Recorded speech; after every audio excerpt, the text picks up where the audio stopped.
ከዛሬ ጀምሮ ሳሎን እንደድሮው አንተን ብቻ ያየው መኖርን እሻለው በሚል እንደዚሁም ደግሞ መንገድ እውነት ኢየሱስ ነው ቃሉን ሰምቶ ላመነው የአእምሮ ረፍት ያጣውን ይሰጠዋል ደስታው የሚቆም አይደለም ነዋሪ ነው ዘላለም በሚል ተወዳጅ መዝሙሩን እናቀዋለን።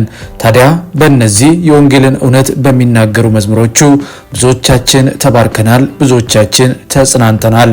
አሁን ግን እነዚህን ዝማሬዎች ካደረሰን ቆየት ያለውና በከባድ ሁኔታ ላይ የሚገኘው ዘማሪ ሳሙኤል አበበ በዛሬው ዕለት ደግሞ በተለያዩ ሶሻል ሚዲያዎች ላይ ሲዘዋወር በነበረና ይህ ተወዳጅ ዘማሪ በአንድ የቸርች በር ላይ ቆሞ ሲለምን የሚያሳይ ቪዲዮ ማህበራዊ ሚዲያው ላይ በተለይ ደግሞ ቲክቶክ በተሰኘው ማህበራዊ ገጽ ላይ እየተዘዋወረ ብዙዎችም ይህንን ልብ የሚነካ ክስተት ተመልክተው ሀዘናቸውን መቋቋም አቅቷቸው በእንባ ጭምር ሲገልጹ ተመልክተናል። በጣም የሚያስገርመው ነገር ደግሞ በቪዲዮ ላይ እንደሚታየው አካላዊ ገጽታው ከመቀየሩና ጠቅሮና ከስቶ የበፊት ሁኔታው በመለወጡ ብዙዎች ማን እንደሆነ ካለማወቅም ይመስላል እያዩ እንዳላዩ ሲሄዱ ጭምር በግልጽ ይታያል። ይህ ወንድማችን በእርግጥ ከ5 ዓመት በፊት ፓስተር ሶፎንያስ ሞላልኝ ወይም ደግሞ ዲቫይን ሾው ላይ ቀርቦ እጅግ በብዙ ከባድ ሁኔታዎች ውስጥ እያለፈ መሆኑን ገልጾ የተወሰኑ ሰዎች ድጋፍ አድርገውለት እንደነበረ እናስታውሳለን። አሁንም ግን በከባድና በሚያሳዝን ሁኔታ ላይ እንደሚገኝ ለተመለከተ ሰው ከመጸለይና ጌታ እንዲረዳው ከመጠየቅ ባለፈ የሁላችንንም እርዳታ እንደሚፈልግ ግልጽ ነው። ብዙዎችም በሀሳብ መስጫው ስር ለምን ቻሌንጅ አናዘጋጅለትም ልንረዳው ይገባል እያሉ ሀሳባቸውን ሲሰጡ ተመልክተናል። ከንግግር ባለፈም ወደ ተግባር ተገብቶ ይህንን ወንድማችንን መደገፍ ይኖርብናል።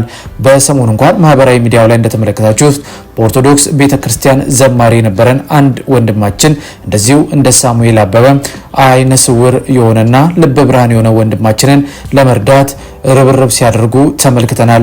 ታዲያ ይህስ በእኛ ዘንድ የማይሆንበት ምክንያትስ ምንድን ነው እያሉ ብዙዎች ሀሳብን እየሰጡ ይገኛሉ። ለማንኛውም ግን ዘማሪ ሳሙኤል አበበ በአንድ ቸርች ጋር ቆሞ ሲለምን የሚያሳይና ብዙዎችን ልብ የነካ ክስተት የሚያሳይ ቪዲዮ ተመልክተን እንመለስና ሀሳባችንን የምንሰጥ ይሆናል።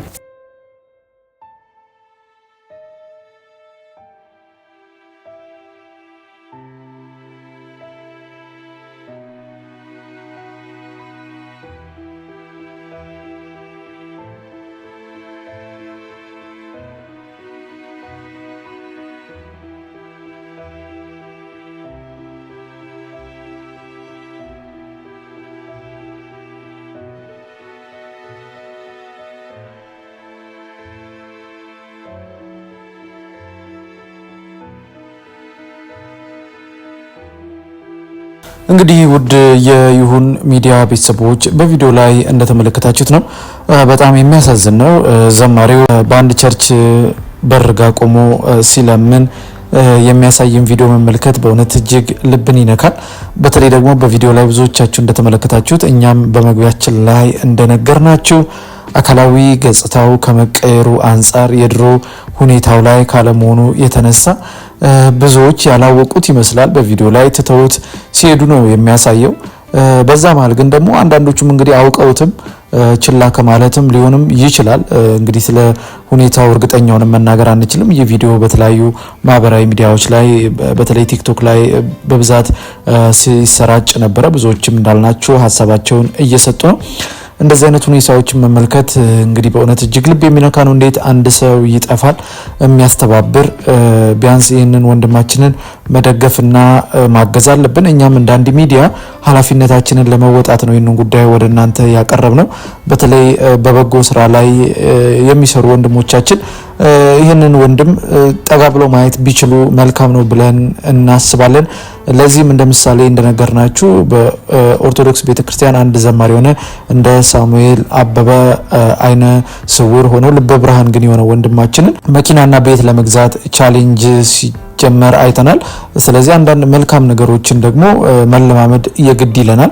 ስለዚህ ሳሚንም በብዙ መዝሙሮቹ ተባርከናል፣ ተጽናንተናል። ይህንን ወንድማችንን ብንረባረብ መደገፍ የሚከብደን መስሎ አይሰማኝም። እኛም እንደ ሚዲያ እንግዲህ ራሳችንን ድርሻ እንወጣለን ብለን እናስባለን። እናንተስ ቪዲዮውን ስታዩ ምን ተሰማችሁ? እየሆነ ያለው ነገር ምንድን ነው? በእርግጥ እንዳልናችሁ ነው። ለሳሙኤል አበበ ዝም አልተባለም። ከዚህ በፊት እውነቱን ለመናገር ከ5 ዓመት በፊት ይመስለኛል አይ ቲንክ ወይ ከ4 ዓመት በፊት ለዚህ ወንድማችን የተለያዩ ድጋፎችን እየተደረገለት ነበር። ድጋፉ ምን ያህል ይሁን በቂ ይሁን የምናውቀው ኢንፎርሜሽን የለንም። ነገር ግን ሳሚ ከዛ በኋላም እንደተናገረው ከዛ ሁሉ ድጋፍ በኋላም በቂ እንዳልሆነና ተመልሶ ወደ ጎዳና ወጥቶ ጭምር እንደነበረ ሲናገርና በቪዲዮ ጭምር ብዙዎችም ሲያጋሩ ተመልክተናል። ስለዚህ የተሰባሰበለትን ድጋፍ ምናምን ሁኔታ እኛ የምናውቀው ነገር የለም። በእርግጥ ግን አንድና አንድ ማድረግ የሚኖርብን ነገር ይህንን ሰው መደገፍ፣ ከኛ የሚጠበቀውን ነገር አሁንም ማድረግ ብንችል መልካም ነው ብዬ አስባለሁ። እናንተስ ውድ ሚዲያ ቤተሰቦች በዚህ ጉዳይ ላይ ሀሳባችሁ ምንድነው? ሀሳባችሁን ልታካፍሉን ትችላላችሁ። በዛሬ ፕሮግራማችን ተወዳጁ ዘማሪ ሳሙኤል አበበ ያለበትን እጅግ አሳዛኝ ሁኔታ የሚያሳይ ቪዲዮ ማህበራዊ ሚዲያ ላይ ከተለቀቀ በኋላ በዛ ጉዳይ ላይ ስለ ሳሙኤል ብታውቁት ያልነውን ጥቂት መረጃ ለእናንተ አቀረብን። በፕሮግራማችን ላይ ያላችሁን ማንኛውንም ሀሳብና አስተያየት ልሰጡን ትችላላችሁ።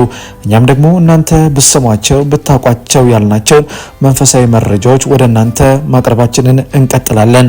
የምንለቃቸውን ቪዲዮዎች ላይክ እና ሼር፣ ቻናሉን ደግሞ ሰብስክራይብ እያደረጋችሁ ቤተሰብ እንድትሆኑ እንጠይቃለን። በእርግጥ በምንሰጣችሁ መረጃዎች አምናችሁና ፈቅዳችሁ ቪዲዮዎቻችንን ላይክ ቻናሉን ደግሞ ሰብስክራይብ በማድረግ ከ35,000 በላይ ሰብስክራይበርስ እንድንደርስ ስላገዛችሁን ምስጋናችን ላቅ ያለ ነው። ጌታ ይባርካችሁ። እንደ ሁልጊዜው ይህን ብትጨምሩ ይህን ብትቀንሱ እያላችሁ ደግሞ ሀሳብና አስተያየታችሁን ብትሰጡን የበለጠ እንድንሰራ ያደርገናልና በዚህም ከጎናችን እንድትቆሙ እንጠይቃለን። በሚቀጥለው ብትሰሟቸው ብታውቋቸው የእናንተ መንፈሳዊ ሕይወት ያነጻሉ፣ ይገነባሉ፣ እንደዚሁም ደግሞ መረጃን ይሰጣሉ ባልናቸው አዳዲስ ጉዳዮች እስከምንገናኝ በያላችሁበት የዓለም ጥግ ሁሉ የጌታ ሰላምና ፍቅር ከሁላችሁ ጋር ይሁን እያለን በዚሁ ተሰናበትን። መልካም ጊዜ ይሆንላችሁ።